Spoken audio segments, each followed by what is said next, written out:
Leadership Program. And Dr. Prado and I are joined today by Lourdes Becerril, who is a community partner in the community participant in the program.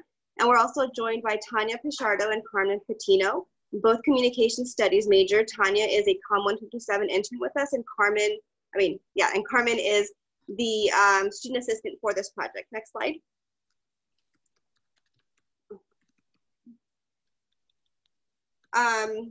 So many of you know that once upon a time we had a master neighborhood engagement extraordinaire somewhere in this picture, who used to run around downtown helping everybody in sight up until the state defunded the Strong Neighborhoods Initiative program. And our response and long-time dream was to develop a program and then implement it for neighbors who are leading at various capacities. So been there a long time or just getting started. And our dream came true in 2015 with an original contract from the city. And in this session here, our sessions were monthly, and they moved locations every month, this time at the Environmental Innovation Center. And this specific session was about big wins and small wins, and they couldn't have learned from a better person that you see there next to Mary Tucker. And next slide. In year 2, we moved to a different format. We let Professor of Anthropology, A.J. Foss, take the wheel and shift the sessions from monthly to weekly. And it was in Spanish and also in a single location. In year 3, which is the next slide, we moved to our graduation only to the student union at San Jose State. And there, the District 7 office staff actually came and spoke to the graduates and also made certificates for them, which is really awesome. And then in year 4, we had our biggest cohort to date, and we also welcomed Carolina, Dr. Prado, to our community leadership program. And that puts us to today, which is the next slide. And our alumni from the community leadership program have become board members. They have amplified their voices where they didn't believe they had one before. And Jennifer can correct my timeline here or if I'm lying or not, but we've gleaned an associate director from it, or an incoming associate director for CommUniverCity. And it's also been a place for connections and collaboration. And it's also been a place for connections and collaborations, and that's how Rita's Egg Hunt in Spartan Keys got started. So hopefully we'll be able to do that next year or the year after again. And this year, the year 5, we are rounding out the program with 88 leaders who have come through the program and gone on to do great things. Most recently, at a February Roosevelt Park Neighborhood Association meeting, there was a request for a renewal of the original format to accommodate new neighbors in town. So with everybody moving in and out and all, they think it's time to train new leaders who are in the neighborhood. The next slide, and I'm going to hand it over to Carolina.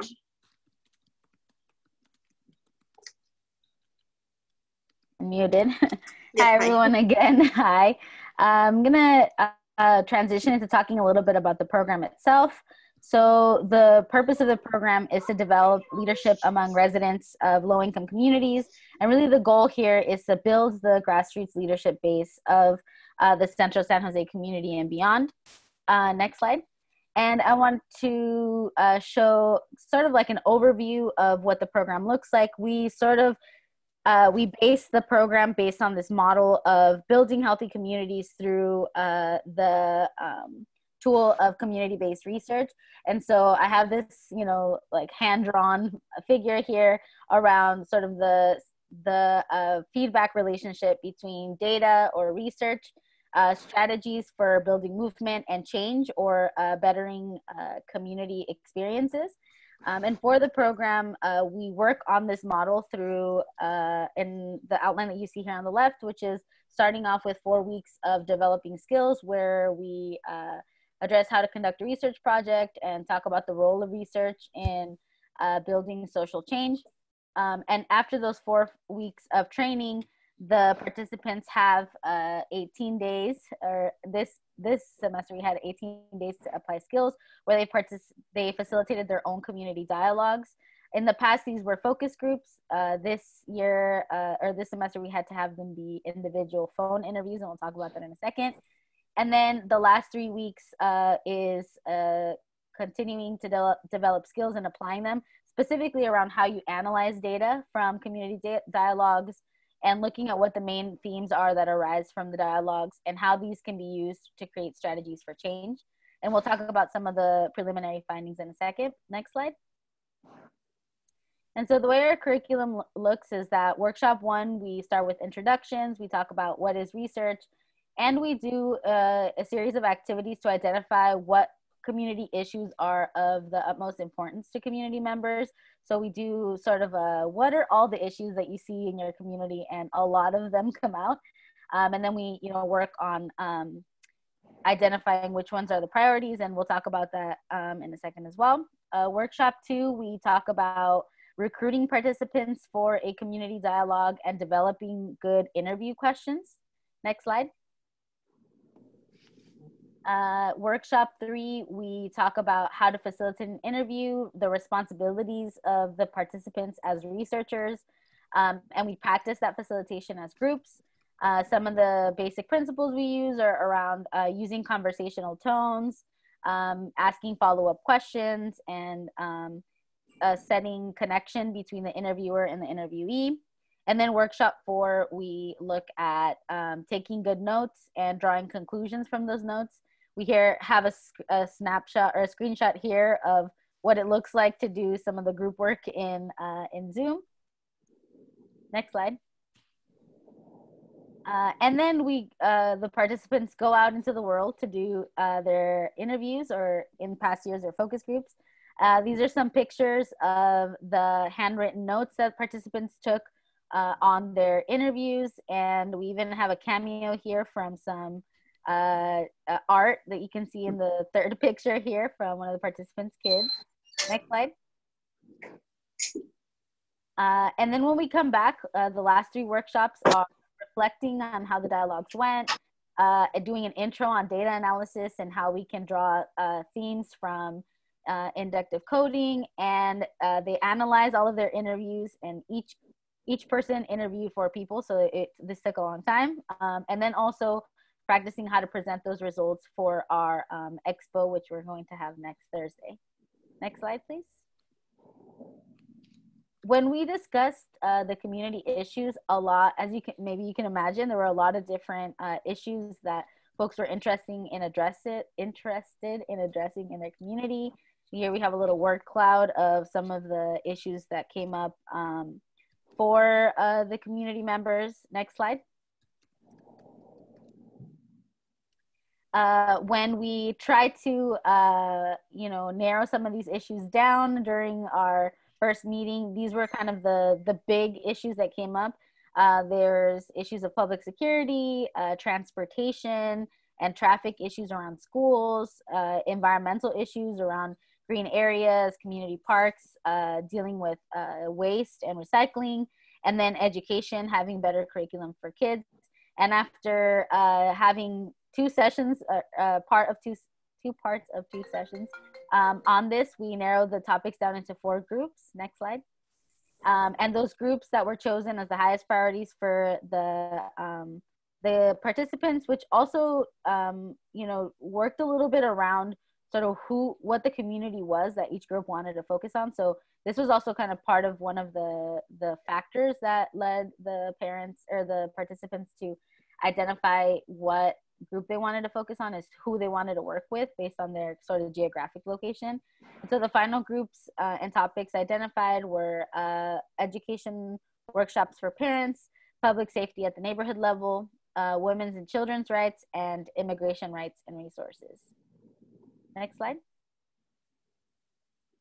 So who are these people who, while they are raising kids and working, wanting to put themselves through 11 weeks of workshops at night? Well, from my perspective, they are brilliant and strong people. They are in charge and they are ready for a next step. Some of them are bilingual.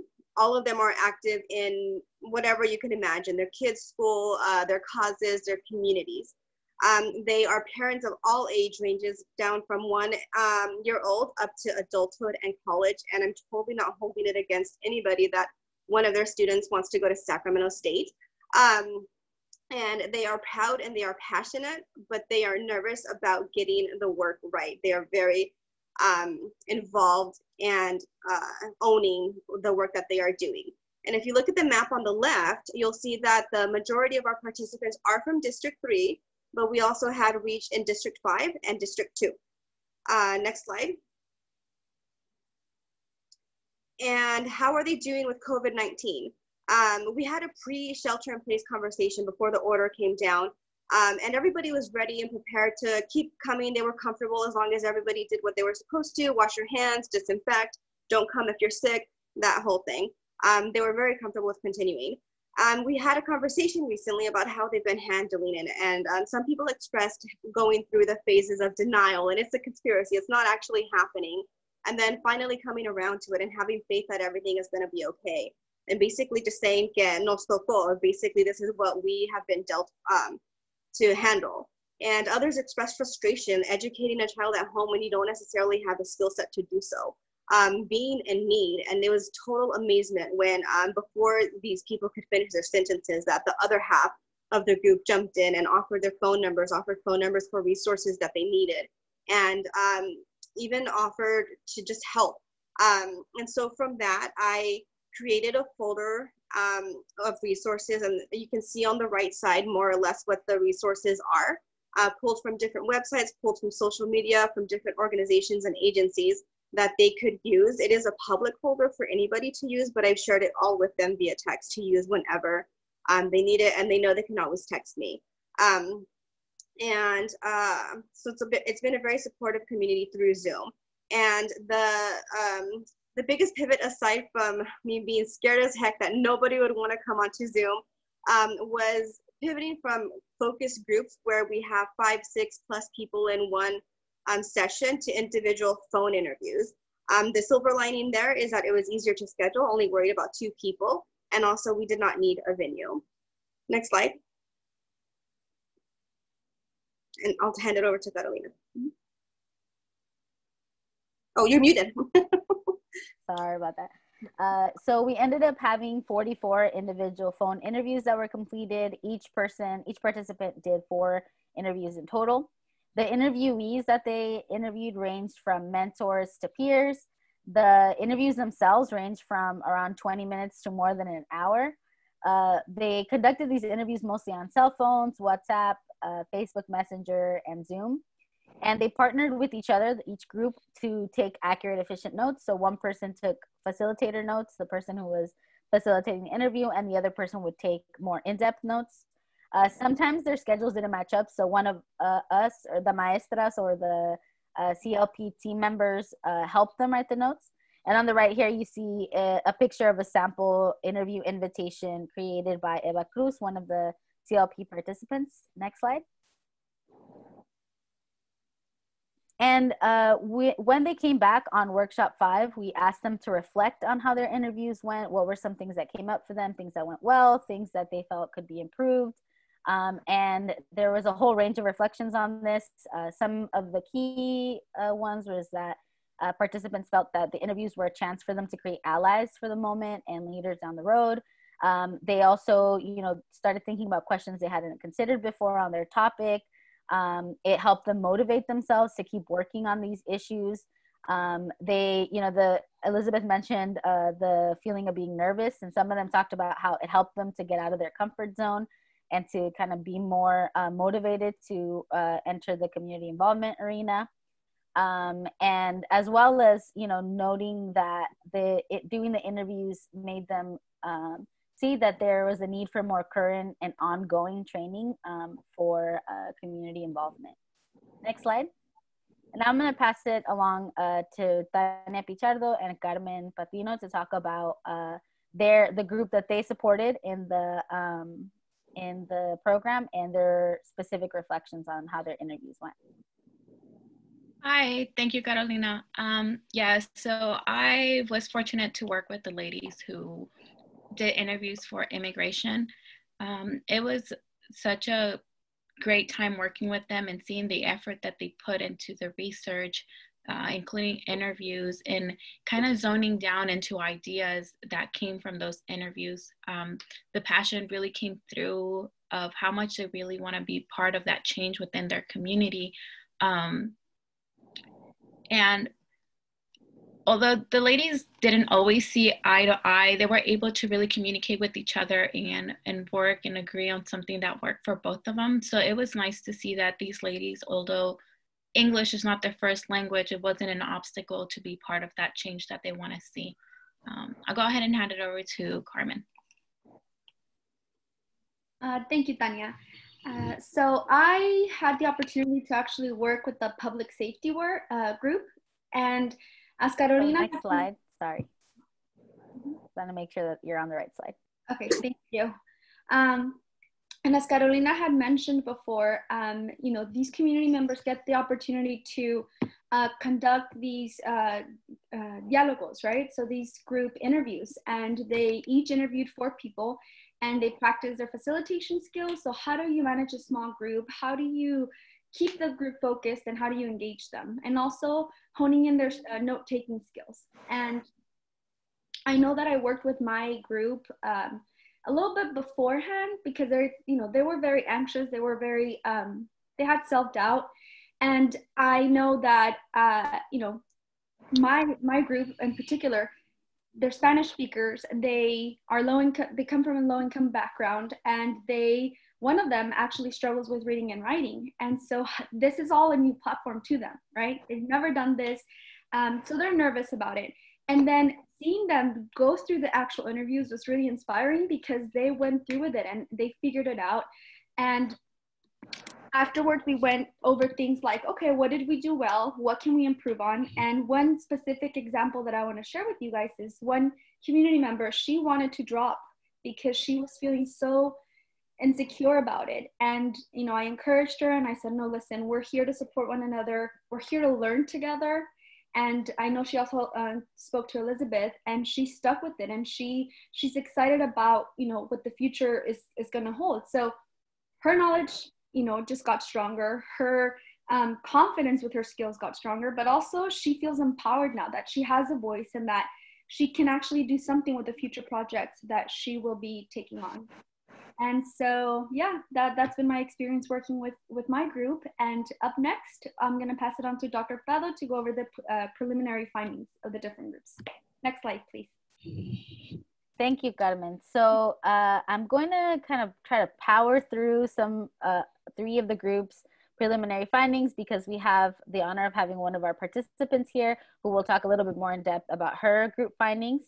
So I'm going to start here with our first group who looked at public safety, and they identified their primary theme as needing communities united for a clean and safe neighborhood. They had 4 kind of main nodes within that. One of them was the issue of houselessness. The other one was vandalism, resources that are needed, and then the importance of working as a community for public safety and security. Within the houselessness node, they talked about how the issue of houselessness has impacts on the life of neighborhood residents, how it impacts trash and the environment, and they talked about the need for the city to help with finding housing solutions.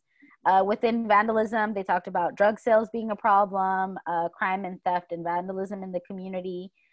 Some resources that they identified as being needed is more police patrolling in their neighborhood, and then also increasing public lighting to support safety and security. And then lastly, they talked about the need to organize together as a community and having more education on rights, community rights. And actually one of this group's next step is to create a community network for public safety in the neighborhood. Next slide, please. The second group that worked on immigration, their primary theme was the need to support undocumented immigrants. Their 4 kind of main nodes were the issue of fear, the economic resources that are needed, the other non-economic resources that are needed, and identity issues around immigration. So when they discussed fear, they were talking about how fear limits the opportunities for people and their ability to kind of pursue different life paths, the fear of the new laws that are being put in place by the current administration, fear when receiving incorrect information, and then of course the fear of losing migratory status. Within the economic resources node, they talked about the lack of money, the need for more jobs for youth, the issue of interviewees talking about how university is very expensive, even though they see it as a key way for sort of moving forward for youth. They talked about the people needing multiple jobs to be able to get their needs met. And then also one of the main themes in the interviewees was the impact of COVID-19 on work. The other resources they identified are low-cost lawyers, health insurance, and then sources of quality information on immigration laws and rights. And then they also talked about how there are resources that exist that not everyone knows of. So the need to have more outreach and wider outreach for those resources that do exist. And then within identity issues, they talked about the loss of language, the changing of traditions, self-identity for undocumented immigrants, experiencing injustice, and psychological issues. And one of the next steps that this group identified was getting together to have also a network for supporting individual folks who are undocumented immigrants. Next slide, please.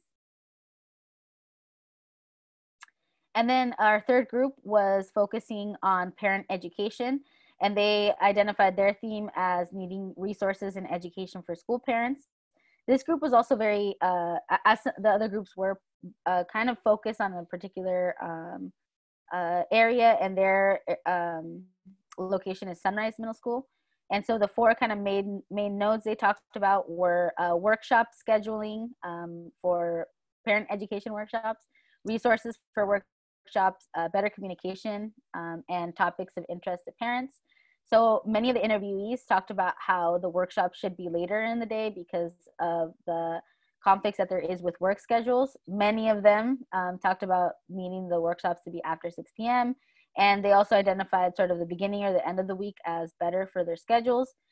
Resources needed to be able to get parents to the workshops are having meals available for families since they have to come after work, providing childcare, having more detailed information about workshop content so that parents know that feel like they know what they're going to be getting into by attending the workshop, or what specifically it's going to be about. And then also providing small incentives.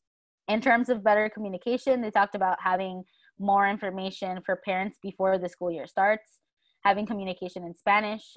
Many of them talked about text and emailing working best for the parents, instead of phone calls or sending notes with the students that sometimes never got to the parents. And then they also asked questions to the interviews about what topics that they're interested them in terms of workshop. And some of the main ones that came up were computer skills, English, math, specifically for supporting their children's education and homework and all that. And then also almost every interviewee talked about wanting support with educational workshops on how to talk with your child, with teens around different sort of behavior and emotional issues. And one of this group's next steps is to present these findings to the principal of their school, as well as surveying the parents at the beginning of next year around what topics they specifically want to focus on. Next slide, please. And now I want to introduce a community leadership program participant, Lourdes Becerril, to talk about her group's findings on women's and children's rights. Thank you, Ms. Prado. Hi, everybody. Our group, we choose the right women's and children's rights, and we include two domestic violence and special needs rights too. Education for women, we find out in our interviews that everybody has the same point. We need to find out the information. So the first thing is a scholarship to support all these women in to get an education. How? Looking for workshops, maybe more interaction between schools and parents in communities, and getting the idea to get more involved and more information for everybody. These connections, it could be with resilient families programs. We need resources to mothers for custody issues, and we need to find out all those resources for rights and for professional women. We find out too that all issues begins in education. So when the people is educated, the mind grow up, the eyes will be open, it will be look a better kind of the life, better style, better thinkings. How we need, first, we were thinking how we can initiate this local, and then obviously for the everybody and international laws. One of the ways will be with virtual therapy, support, with legal support, service providers, in financial programs too. Definitely, we found out that those programs we need to support with not just with opportunity to find out, just with all information, and we can pass out that information for everybody. For the next slide is about education for children. Like I said, we include the children with special needs because we're, when we were doing those interviews, we find out that is a big gap between them. So we need to include them, and we need to do work not just for one group, we need to do it both. So the best thing that everybody was agree, it was doing educational pamphlets, more information for parents, guidance, and for all survivors for child abuse and negligence, teachers. Another topic that we found out that the teacher need to be in the same page, and they need to understand what is happening now with the children, especially in these times, you know, with COVID-19, unfortunately bring a lot problems in home, and probably they already there, but now we will be increased because everybody is in the same, and it is in the home. Everybody needs put attention, the kids in the schools, in the assignments, the parents with all the issues that we all having, work, rent, everything. So everything around us bring us this difficult issue. So what we need, the guidance, we need the legal support, we need more service providers that help to the children, help to the parents, and understand what is going on and how we can dealing with this. We're thinking about housing support for children with special needs. I think it's very important to help, and we need to find more resources for them. In this part, we find out that this is very important first for the special children, for children with special needs, that we need to understand first their need, then their abilities, and then we can find the resources. So I think it's the best steps that we can find the help. In the next, thank you. For support domestic violence survivors. So like I said, with this topic, we include domestic violence. So right there in this topic, definitely the first thing is therapy. They need a lot of therapy. They need to understand what is happening and see why they can do. They need free legals, guidance and support. They need economic independence for survivors. They need to focus in equality. The most equality, it is the most opportunity to grow. Working, fight discrimination, and empower all survivors. Empower, I think, is the most important for all this topic. Women, children with special needs. It is the most important. Community education. First, we need to understand what is violence. One of the interviewers explained to us that violence is the umbrella, and under umbrella, it is a very kind of violence. So we need to understand what it is, how to identify, and how we can do that, just teaching them, just spread about the word. We need to find to resources, professional developments. We need to find out how they can help us in the community. They need to know how we can reach them too.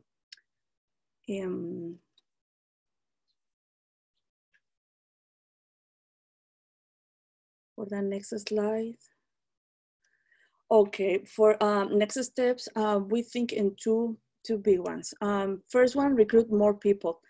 In this big goal, we believe that we need to find out more help, sit together and talk about how we can help and spread the word about women's rights, about children's rights, and the domestic violence. When we had this group, we can get that second one, being to develop workshops, because our idea is help and educate the community in this topic. Thank you. Thank you. Oh, that's you, Elizabeth. So what are our next steps? Next week, we graduate. It's a milestone. It's gonna be virtual, just like Julia's graduation. But there's gonna be some pre-deliveries of certificates and other goodies. And I have offered to play an electrical guitar performance. Kidding, I don't actually play guitar. The last instrument I touched was the clarinet in middle school. But we're also looking forward to future projects. We mentioned a couple of them in the immigration groups, and then the public security groups, and now the rights of women and children groups. So we're definitely looking forward to all of that. And also, I know at least one participant personally who asked this morning about where can she get her GED and start taking English classes. I know she and I are both looking forward to that, to getting her enrolled and for her to learn, because she was one of those who said, we need current training. I work in the community and I work with people who work in the community, and we need to get current and we need to learn more. And she just took it upon herself in speaking about all these issues that she needs to have more, or have a seat at the table, really. She's working, but does she actually have a seat at the table if she is not bilingual? So looking forward to that. So lots of great things coming out of this project. I know we're over time, but if there's any questions, I'm sure most people have my email or someone's email here, and we can talk later. Thank you, everybody. Thank you, Lourdes. Great work. Thank you, everyone. Those are an amazing number of projects. And thank you also to all of the different students and folks that have been working on this, as Liz said, for years now, actually, on developing leaders out of our community members. Catherine, unless you have something else to add, I'm going to recommend that people take a look at the Spring 2020 projects list, which was attached to the agenda. And I don't know if anyone has any other pending announcements that are that they want to mention between now and the next time we meet, which will be Friday, June 5th. Mike, did you want to put the last slide up? Was there anything you wanted to share with the group, Mike? Also, Paul, did you introduce yourself? Oh, sorry. Oh, sure. I can do that at the very end. Okay. Oh, yeah. So real briefly, just related to the pivots, the Young Entrepreneurs Academy, the Engineering in Action, and the Geology Rocks. We have some projects that are going to be due by SJSU students at the last week of their classes, which are going to be presented 10-minute prepackaged videos that we can send over to the elementary schools. So that's going to be part of our educational outreach activities that we're incorporating into the classrooms that we're planning to connect with the community.